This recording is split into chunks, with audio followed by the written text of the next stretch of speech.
Hello and welcome to Leading Sales, the only interview-based podcast where we discuss the challenges and experiences of two of the most critical disciplines in business today, leadership and sales.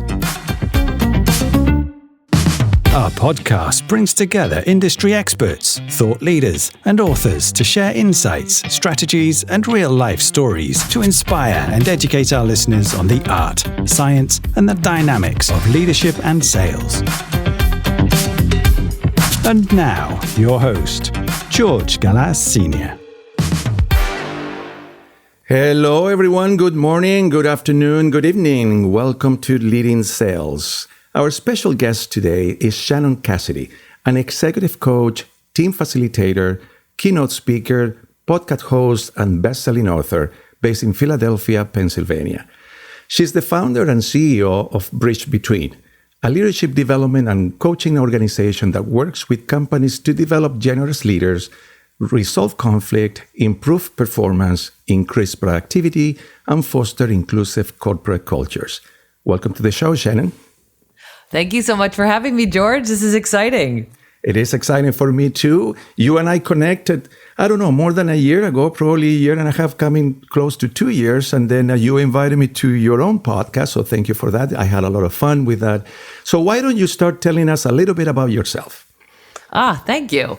Yes, well, as you said in your intro, thank you for that. I'm an executive coach, a team facilitator, keynote speaker, and I have a podcast, ROG, Return on Generosity, that you were a guest on. It was an amazing episode. And I'm just really passionate about helping people align with who they are and how they lead and the impact of that, because I think that everyone wants to make a difference. We all want to make an impact and know that we added value in some way to a person, a team, an organization, a family. So I'm always looking for what are those elements that each leader has to offer, meaning their strengths, their talent, their experience, and like how can that be leveraged in the organization to make it move forward, advance, make progress. Thank you for that. And you are an inspiration. And every time we meet and every time I listen to your podcast and your guests, I sense that feeling of empowerment and inspiration. So thank you for that. And thank you for sharing your time and our listeners today. So your podcast and your material is about generosity. Explain to us the link between generosity at work, generosity in the corporate environment, and generosity and leadership.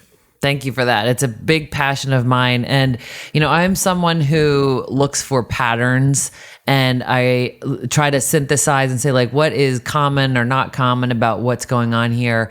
And so analyzing teams for the last 25 years, I started Bridge Between in 2000.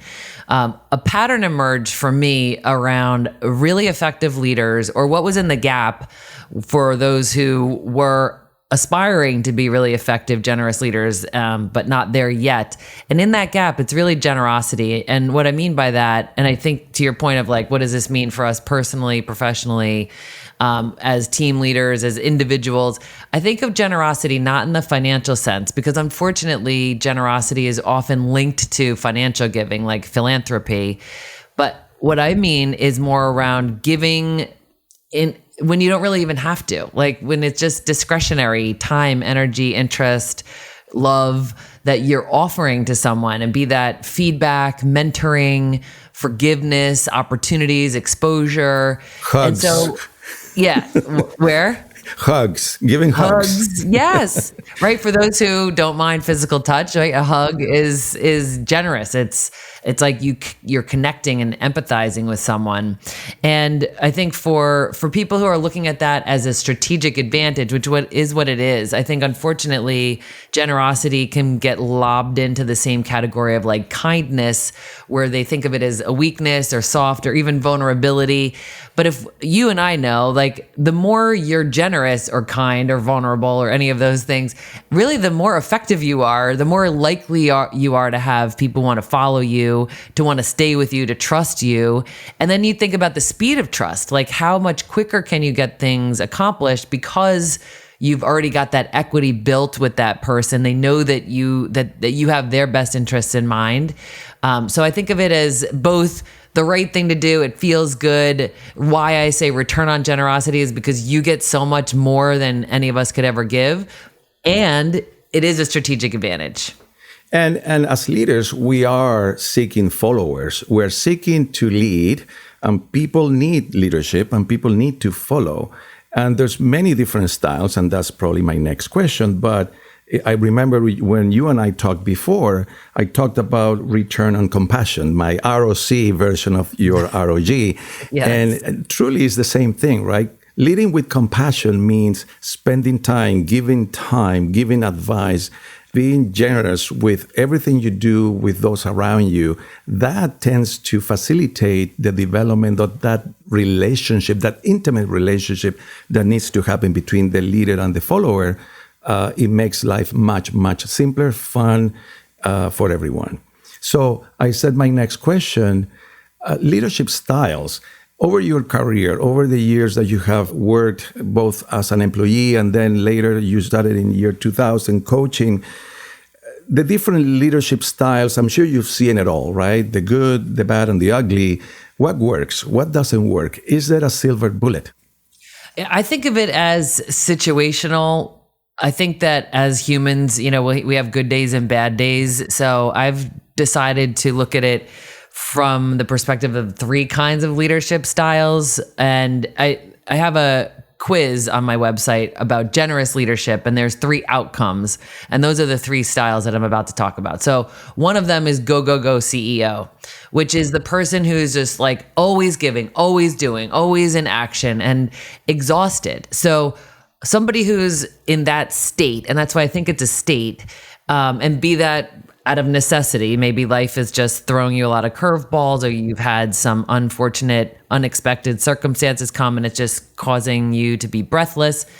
I think that person really needs generosity for themselves. Like they need time to rest, recover, take a breath, maybe delegate, have a plan for how they're going to get out of this seeming rat race. And then there's the wholehearted observer, which is the person who sees all of the needs. So the person who's listening to us right now and gets it intellectually, but kind of feels overwhelmed by how much there is to do. Like the person who sees all the dysfunction in the organization, they can see a vision for how it could be better, but they're like, what difference is it going to make if I change, right? So they're an observer of that situation. And then the third is the abundance activator, because I think of generosity as, as you know, it's always rooted in gratitude, right? So we're first grateful, and that's like our roots, but then it's flowing through us. And with that abundance, that's where we give. So that abundance activator is the person that has the mindset that is a abundance mindset, and they think there's more than enough for everyone, right? There's more than enough opportunity. And so I don't have to cling on to my status or my people or my budget or my attention as if it's the only lifeline I've got. I assume that there's more than enough for everyone. And from that abundance, I'm a part of it, right? I'm actively engaged. I'm mentoring. I'm making time for people. I'm saving somebody a seat at the table, literally or figuratively.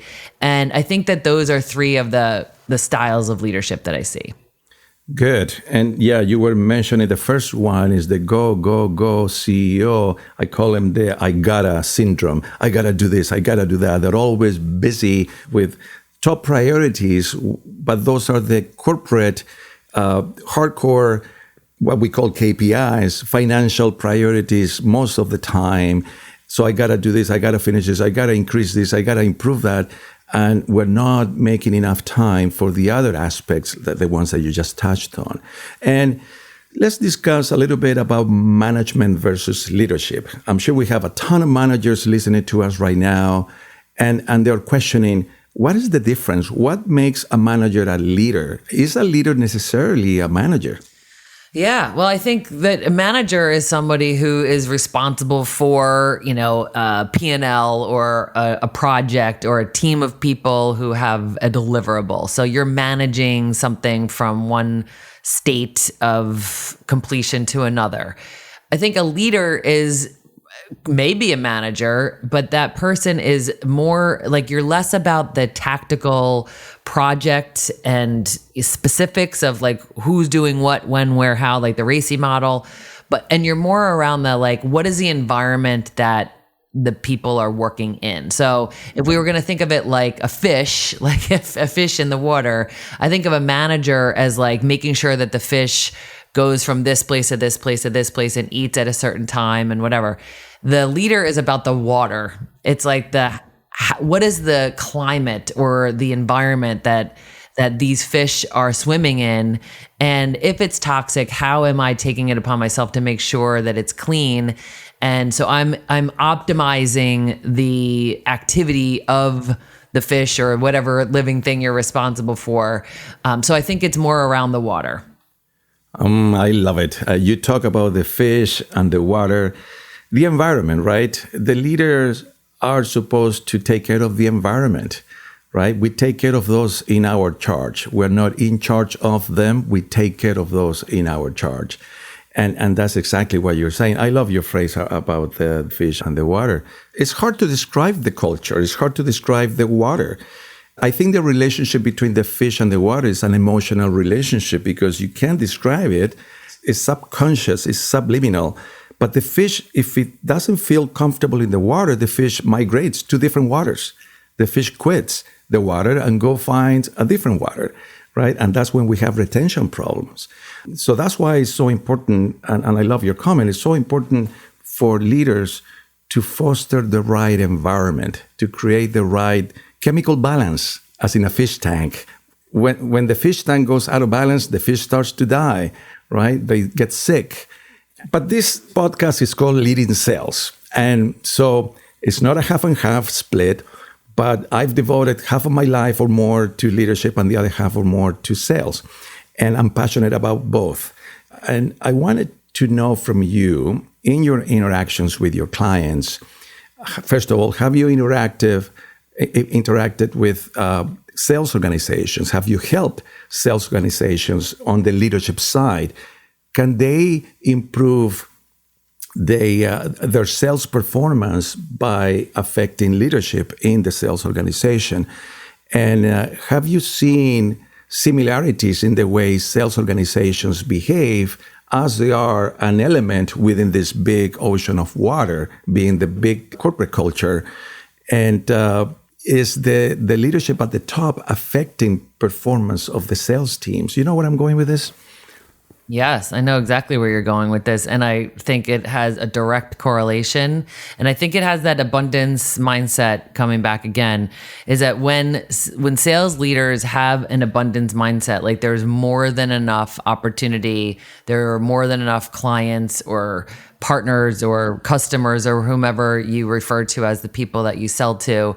And when you're selling and you're thinking about value add, like when you're thinking of the product or service that you have to offer as value add, and you're genuinely curious about what are the problems that this organization or individual or team have that I or someone else that I know, like the abundance mindset is always looking for just, there's a solution somewhere, I might be it, but let me hear you and understand what is going on with you. So listening is one of the most fundamental generous leadership attributes, because when you're listening and you're really seeking to understand, not just to close a sale or to pitch something, but you're genuinely trying to understand what are the needs or the challenges, what's in the gap for you between where you are right now and where you're going, and how might I be able to provide something? And that might just be listening. Listening might just be the value in and of itself. But what if you were listening and then you had some ideas as a creative problem solver with this person that you're trying to support? So I think generosity is really at the bedrock of that kind of a relationship. And then it builds from there. And very often when people see that you can help them and you're building trust and you're truly trying to understand their situation, they're likely more to unpack things with you. And very often, I don't think people really know what their issue is. They come to you with a symptom, but as the expert, you're listening and then you're like, okay, this is a symptom that is likely a part of this other thing, or how does this resonate? Or, what are some examples of what your team has been experiencing or what you're feedback has been, your ENPS scores or whatever. And you're using some data points to understand through generosity what the issues are. And then I think when you're selling, you're really just connecting someone's needs to a service or a product that you have to offer to help solve those needs. And I think that the kind of volume increase in like profitability, sales, success, whatever you call it, has a direct result to the amount of value you're offering. Let's talk about energy and energizing. Am I wrong, or the good leaders, the generous leaders, the compassionate leaders tend to be highly energized, and quite the opposite, the other bunch tend to be low energy? How can we improve our leadership style and improve the way we produce results if we're not leaders? Because we're not all leaders, but we have a job to do. If I'm a salesperson and I need to make quota, how can I energize myself to improve my results? Well, I think of it this way. I have another book that I wrote called Vibe, and it's an acronym, VIBE. So your values, your interests, your beliefs, and your energy sources. So your values, being in congruence with your core values. Like, what are the things that I really care about, and how can I bring that to my workplace? And it's ideal when your workplace has values that are in sync with yours. It's not essential. It's just better. So if you work for an organization that doesn't just say that they value integrity, but they really do the hard things that demonstrate that they value integrity, and so do you, that feels good. So that's energizing. Interests are things that you may never get paid to do, but you just find them really fun. So those are things that you could do like for a team building offsite or recreationally in the evenings, on the weekends when you have downtime. Beliefs are really key here because it's the beliefs that you have about yourself that I focus on in the book, but there's a lot of directions that you could go with beliefs. But with beliefs, it's like whatever you believe to be true either is true, like it's a fact, or your belief made it true. So you have to be cognizant of like, what are some of the beliefs that I have, particularly the limiting beliefs that I have about my potential or about my boss or my peers or my customer or the situation. So what are the beliefs that I have about my agency to make a difference in that situation? Because I do think that a lot of people that are struggling with like a low energy problem, it's either that they're making themselves perform in a role that they know that they're just not designed for, or they're kind of feeling like a victim, like things are happening to them and there's nothing that they can do about it. So I think the beliefs about like, you know, I am resourceful, I am creative, I am a problem solver, I am collaborative. Like the beliefs chapter encourages people who are engaging in the curriculum to write I am statements. So they're positive, present tense, they're complete with the strengths that they already know that they have and the strengths that they believe that they need to have. So for example, one of my I am statements is I am patient. And I would say that's a work in progress, right? It's not something that I can really like proudly say that I demonstrate as consistently as I will someday in the future. But saying I am patient causes me to be even more patient than I would have otherwise. Because if I just give myself an out and say, well, you know me, I'm impatient, then I've just produced an excuse for my bad behavior indefinitely. But for me to say I am patient or I am strategic gives me a new way to consider how I might show up in the situation. And then the E in Vibe is energy sources, which goes to your question about energy. And I think of energy as an oscillation. So there's things that are energy out, like requiring your energy. So say like you're giving a presentation or you're analyzing data or you're having a performance review or conversation or a meeting with your manager, right? So that's energy out. It's something you're engaged in. And then that's got to be coupled with energy in, which is strategic recovery, right? You being mindful, like I need to take a breath. I need a break. I need to go outside or get a glass of water or whatever. And throughout the day, every day, we've got to oscillate. And what I find happens with most leaders is we go energy out, energy out, energy out, where then we like get a, Starbucks espresso so we can just keep going energy out without coupling that with recovery. And I think that's something that all of us could do more of. I can totally relate to that because in sports, that's exactly what athletes do. You ride a bike or you go for a run. You need to first energize yourself to be ready to perform on the track, on the court. But then when you're done with your competition or your practice, you need time and other fluids and minerals to recover. You have to spend it. Otherwise, your muscles will suffer and you're going to pay the price for not doing it right. I used to play competitive tennis, and I know exactly what I'm talking about, and many of our listeners probably can relate to that too.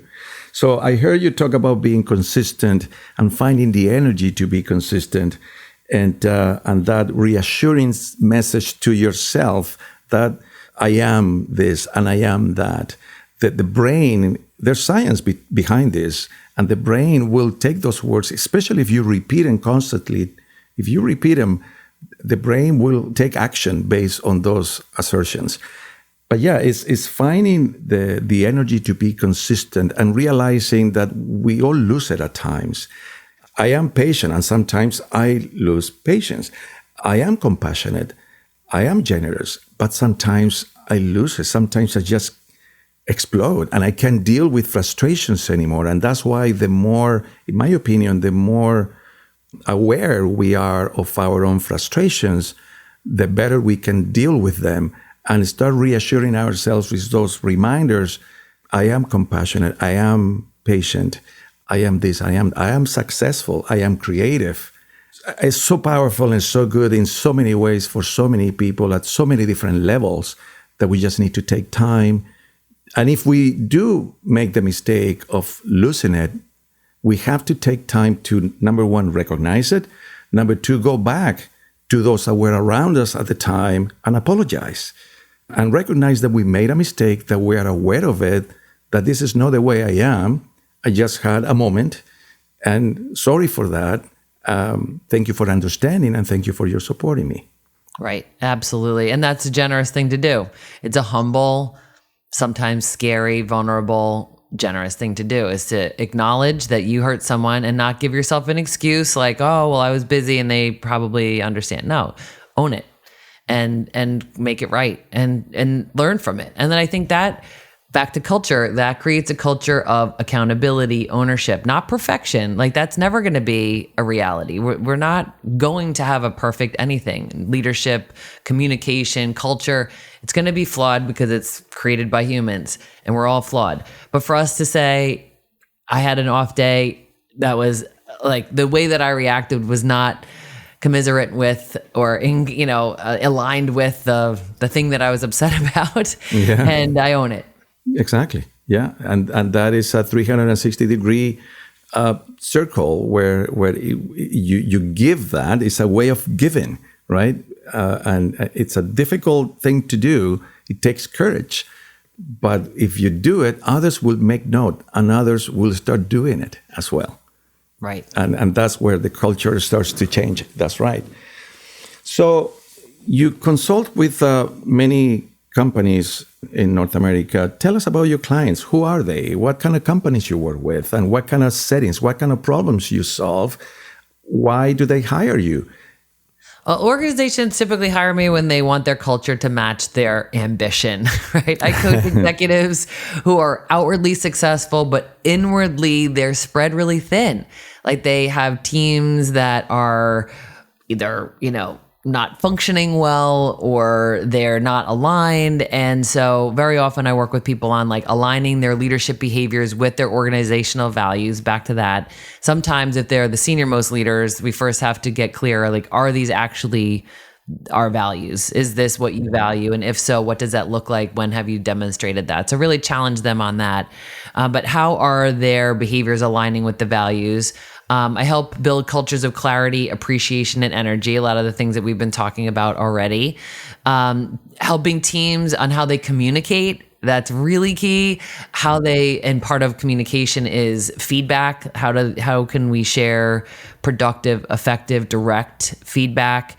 But I think the first thing that teams have to do is establish trust. So helping teams to really engage in activities that would enable them to have greater trust. And even though people think of that as a scary thing, it's actually really fun and valuable, like to learn more about like where do people come from and what do they care about, and what are some of their hot buttons and those kinds of things. And then I guide leaders to move from burned out to energized, because a lot of the people that I work with, they're just at their wit's end. They're exhausted. They're kind of like, I've tried everything. Maybe I'll try coaching. So, and I think, like I said before about being a strengths-based leader, I think very often people focus on their deficits or where they need to work, or their gaps, or their, areas of opportunity. Some people in my line of work call it. But I believe in finding out what are your strengths. What are the things you do already really well? Because that's going to energize you. And strengths aren't necessarily the things that you're good at. They're the things that bring you energy. Like, you love to do them. And so how can you help leaders to understand? First, start with the self, right? Know thyself, as Socrates said. So start with yourself. What makes you tick? What are the things that you want? What's frustrating to you? What have you already tried? What other angles could you take? Who else could you enroll, right? Because sometimes I think a lot of leaders try to do everything themselves. So how do you, rely on and trust other people to help you carry the load? So those are some of the things that we work on. You reminded me of, sometimes I say that busyness gets in the way of business. When it comes to coaching organizations, it's usually a 1-day workshop, a 2-day workshop if you're lucky. Can you really change an organization in 2 days? Yeah, I mean, that's a great question, George, because I think that the smartest way to do it is quarterly, or at the very least every 6 months, because right, 1 day is not going to change a team, but it's a step forward. It's better than not doing anything, because I think some of the people on that team are going to get closer, and they're going to give each other more grace or acceptance or runway than maybe they would have otherwise.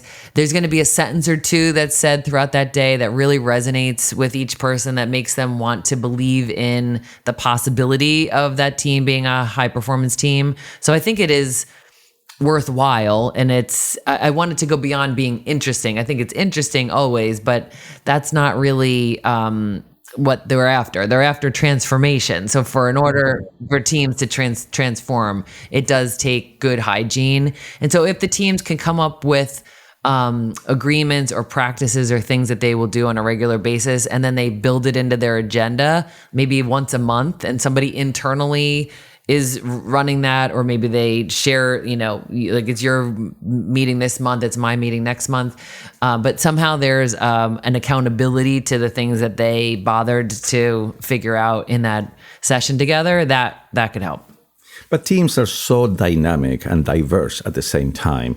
And teams are no more than a group of people that in the corporate world, that got together involuntarily, because they didn't choose to be there. They were hired, and then boom, all of a sudden you are part of this team, and then you need to make the team work.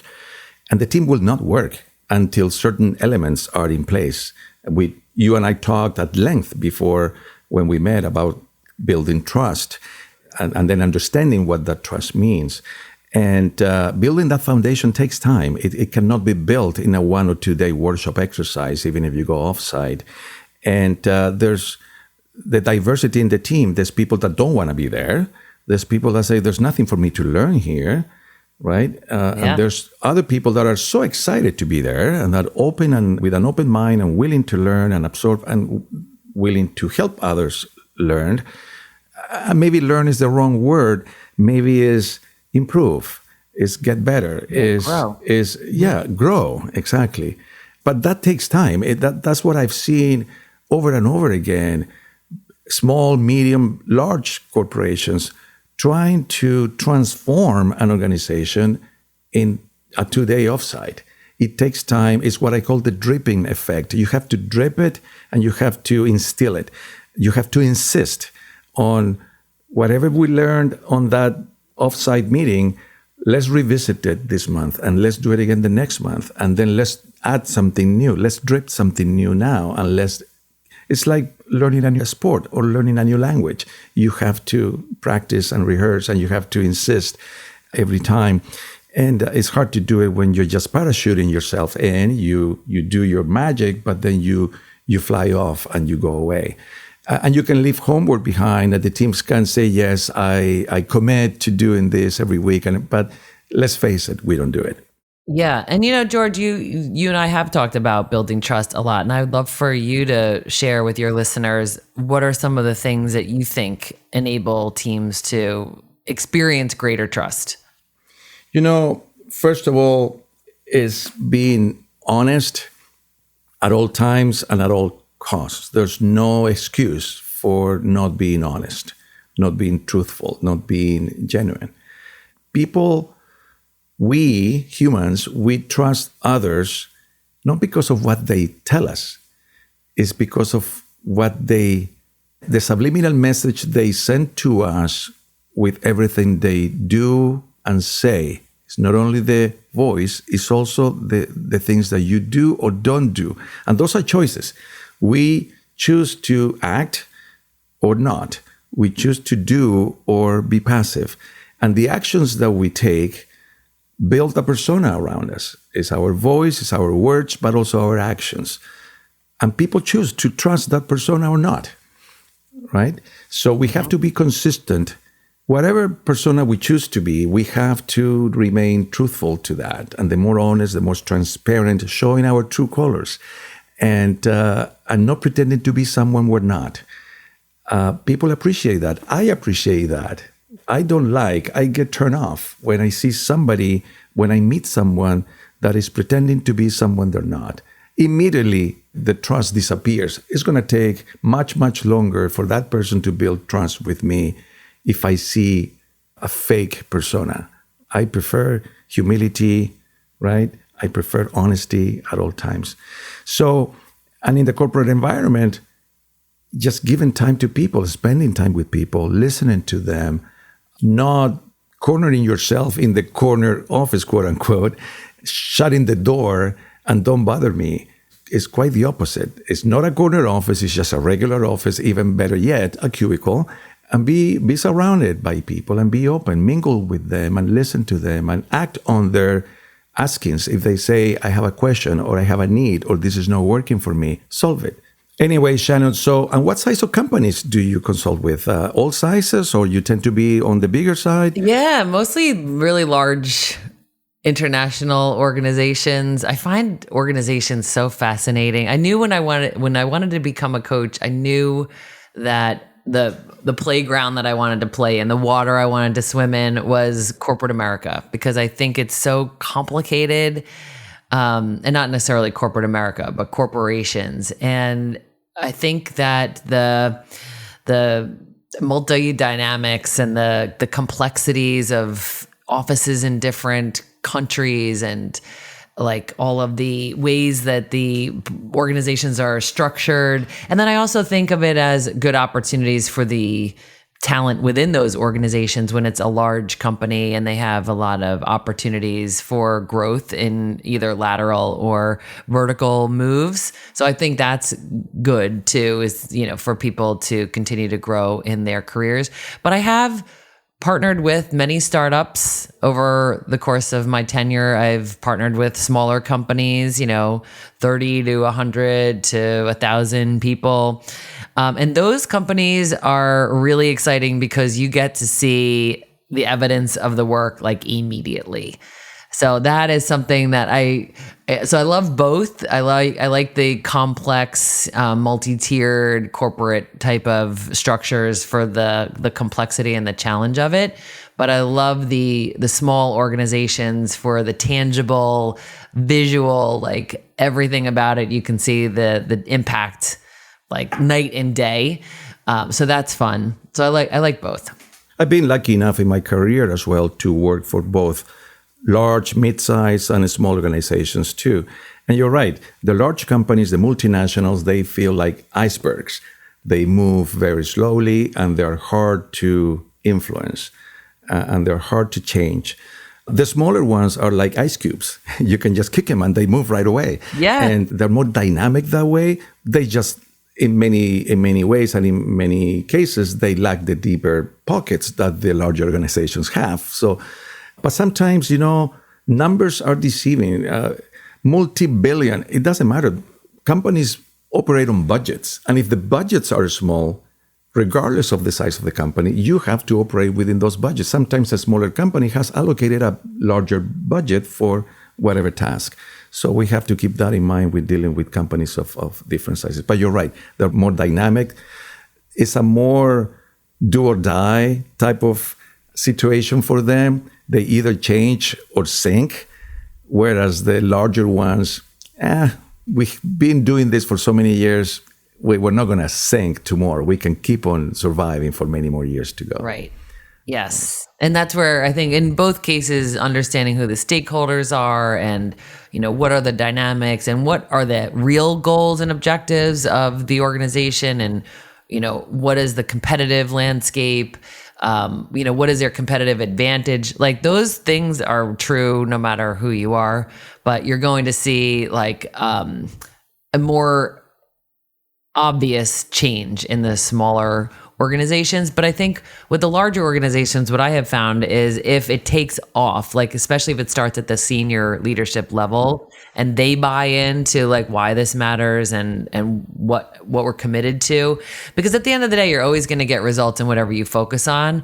So if you're focusing on creating a culture of empowerment and inclusion and growth, you're going to, that's what you're going to prioritize.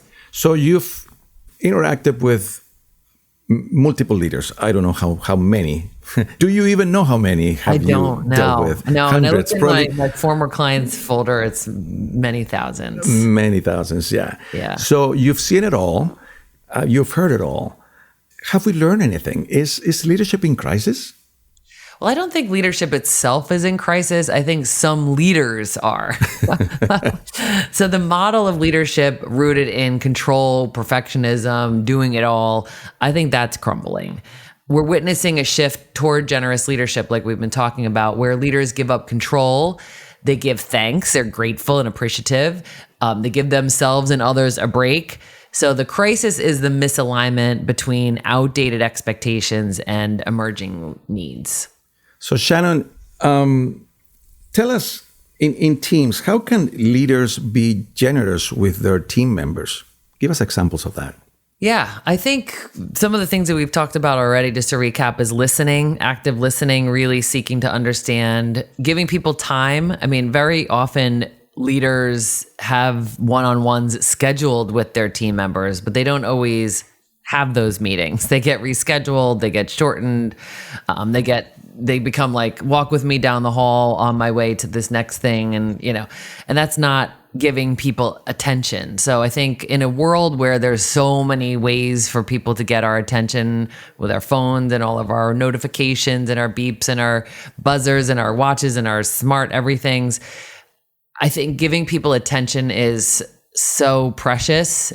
So as a leader, for you to just block the time for your direct reports, if you can only do 15 minutes and be fully focused, it would be better than a half an hour multitasking them. So I think giving people attention, time, listening, making sure that at least one of the meetings that you have over the course of a quarter is focused on their career, so that you're investing in like, what are they interested in? What do they want to learn? Where are they struggling? How can you help them? Asking questions like, how can I help, is a great question, and mean it. So don't ask it if you don't mean it, but if you are genuinely interested in how you can help them, ask that question and listen, because sometimes the things that you're doing, you think you're being helpful, but what they really want is a clearer roadmap, or they want more resources, or they want more feedback, or whatever. So you don't really know what they want until you ask. So I would say, asking great questions and then listening are siblings, they're hand in hand. And then I would say that giving people stretch assignments, especially those who you think have a lot of potential, like making a bet on people and giving them opportunities to show you what they can do, and then expect that they're going to fail. Like they're going to make mistakes. They're going to have typos on their slides. They're going to fumble when they're presenting. So be ready to give them live feedback that is thoughtful. And speaking of feedback, what are your thoughts on annual performance reviews? Oftentimes I see organizations waiting for that time, for that day in the calendar once a year to finally give colleagues feedback versus the on the spot yesterday, right? Or an hour ago, you did this, great, I loved it. Or as you said, you could have been better prepared for that, or simply ask for more time, I'll come back to you with the answer. What are your thoughts on that annual time for performance review? Well, I think if you think of a performance review and it puts a knot in your stomach and it makes your throat close and you feel sick, it's because you're doing it wrong. That means that you haven't been giving feedback consistently, and now it's the one time, it's the big show, and then everybody's stressed about, I'm going to give them this rating and they're going to object, and now I have to explain why. But some of the examples I have were from 6 months ago. That's on you as the leader, because you have not been consistent with how you're doing this. If you're in the habit, and I think it's a hard habit to start, but once you're in the loop of it, I think it's a great habit to keep, which is that you're just giving consistent feedback all the time. It's not this big thing. It doesn't have all of this weight on it. It's just the meeting we had yesterday with the ELT when you were flipping through your notes. Simple. It's a sentence. It could take 4 minutes, but it's consistent.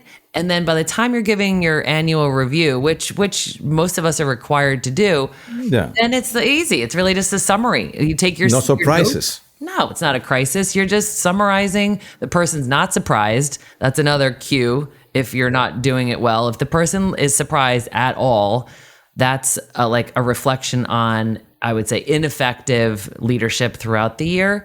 And not to say you're a bad leader, just to say until today, you didn't realize that this was as important as it is. If you're going to be generous and really care about people, you're going to care about them all the time. And part of caring about them is making them aware of what they do well and what they can improve. And I think very often when we think about feedback, it's similar to when you think of generosity, you think of financial giving. When you think about feedback, you think of constructive feedback. You think of negative feedback. But I think it's important to double down on the positives. When you see something that you think is either congruent with the core values or the team agreements or commitments or just work ethic or things that you value, make a big deal about that. Make a big deal about that, because then people, by example, will be like, oh, that person's getting so much attention and recognition. I want that. What did they do? Oh, they were really disciplined and they were forthcoming and they were bold. They took smart risks. They learned from their mistakes, right? They did these things that were representative of effectiveness, and I'm making a big deal about that. And I think as leaders, we could get excitement from that because there's always goodness going on. You just have to find it. Yeah, and I think the importance of continuous positive feedback is the fact that it helps people build confidence, right? And many times people are afraid of making mistakes. They're so afraid of making mistakes that they make more mistakes than they would have otherwise. So the reaffirming feedbacks, reminding them that what they did was great, that was valuable, say, wow, I can do things. Yes. Right? And it's going back to the I am message. Thank you for that, Shannon. And so, again, going back to leading sales, the theme of my podcast show, what can leaders in sales organizations do to help their salespeople with the rigorous rhythm of following a sales process? Most organizations have a sales process in place, but it's hard for salespeople to follow it. And sales is more of an art than a science. And we tend to try to put science in it by creating these processes that must be followed. But how can salespeople get into the rhythm and do some self-checking with that process so they do follow? Because the chances are, if you follow it, you have better chances of succeeding. If you don't follow it or skip steps, you have more chances of failing. Yeah, and I think it's what we've been talking about throughout this conversation about consistency. I think when, as a leader, as a sales leader, one of your primary jobs is to be consistent with how you're leading the team and be consistent with how you're using your sales methodology. So if you have a sales methodology that you believe in, and let's hope that's the case, then talking about it, using that language, back to recognizing and rewarding behavior that's consistent with the process. Somebody who's following the process and doing really well, make a big deal about them. And if you don't have a sales process that you believe in, that's where you should start. Because as the leader, like, you have a voice here, and this is not just done to you. It's not like somebody made you have this process that you don't think is effective. Why don't you think it's effective? How would you make it better? What tweaks would you make? And then maybe you could talk to the senior most person responsible for that and try to make a refined version of that. I have a client who had that exact situation. They had like a 10-step sales process, and everybody was lost and nobody was doing it. And everybody they knew it was there, but it was almost like just in a file somewhere. And then they were like, we want this to become a way of life. And so we found an acronym that was relevant to them. We created a 7-step sales process, and but everybody knows. So if you just say, what's step 5? Everybody knows what's there. And it becomes a way of life. And it also becomes a great way to recognize and reward great behavior. I see. Interesting. Well, Shannon, this has been fun. Time flies. We've covered a number of topics. And I'm sure our listeners are going to start reaching out to you as well. Where can they find you?